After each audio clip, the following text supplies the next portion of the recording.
Just look at all the kids here. Are you guys excited that the pool's reopened? Yeah! Well, you can see a lot of people here in the community are ready to start swimming. Aaron Hernandez charged with murder, like you said, and then held without bail. Well, CryptoLocker hackers said, "Show me the money," and Swansea police did. Evidence of this fire is right here behind these gates. But that's not the only thing investigators are looking at. They're also looking at what's over here. These cameras. Well, he's actually very calm right now. You should have seen him when he first came in. He was so excited that little tail was just wagging. First, I want to talk about the damage from this explosion. It's very extensive. I'm going to step out of the way just so you can see what I'm talking about. You can actually look inside somebody's home. Ruby Olivares hasn't left her daughter's side since the accident. That's the reason why I met with her from her daughter's hospital room, where we spoke about what she remembers and how her family's recovering. She's just not the same baby, though. You know, she was always a play around, hyper happy baby, and now she can't do much. She's limited. Limited but alive. It's a small miracle for Ruby Olivares. The fact that I almost lost my daughter, if it would have just been another minute, she would have been gone. On Tuesday, Olivares, her boyfriend Ruben Gonzalez, and their baby were inside their Pawtucket apartment. Started out like any day. While she was taking a shower, their home exploded, then caught fire. I heard the blast. I opened the shower curtain, and I just saw all the fire and the ceiling down, and I heard the baby crying and Ruben screaming, and I just ran across the house to grab her. I started throwing the ceiling off her. The baby was covered in debris and burning. Gonzalez took the brunt of the explosion, trying to protect his family. He was trying to get us both out. It's just his hands were so burned. It was raw. But to know that he loves me enough to try and save me before himself, he's not going nowhere now. No, he's screwed. He's stuck in my family. More than half of Gonzalez's body was burned. He's next door at Rhode Island Hospital. Olivares says that morning he was baking brownies in the kitchen when something exploded, possibly natural gas. Didn't smell rotten eggs or anything? Nothing. Now the young mother is extra protective, hardly leaving her daughter's side. 8-month-old Leilani has toys to keep her busy.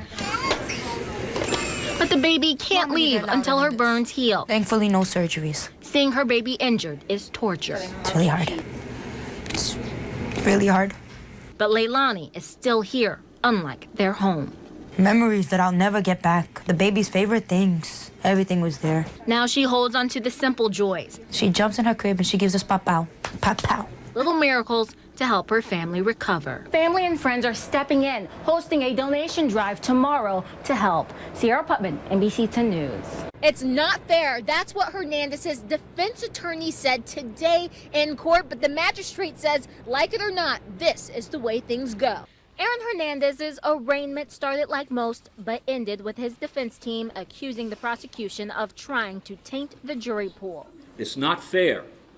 Whether the defendant is a football player or a poor person, he's entitled to the court's assistance in securing him a fair trial. I could not envision a proceeding where the press would not be invited to attend. We do not operate behind closed doors. Minutes before Aaron Hernandez walked into the courtroom, he's accused of committing a double murder back in 2012. The families of Daniel De Abreu and Safira Furtado sat right behind him, openly weeping. How do you plead this indictment? Are you guilty or not guilty? Not guilty. The prosecution says it has a mountain of evidence, including the SUV Hernandez was driving that night, surveillance video, cell phone satellite data, and even an eyewitness. The defendant stated to his friend, quote, "I think I got one in the head and one in the chest," end quote. The prosecution says Hernandez thought the men were disrespecting him after one of them accidentally spilled his drink.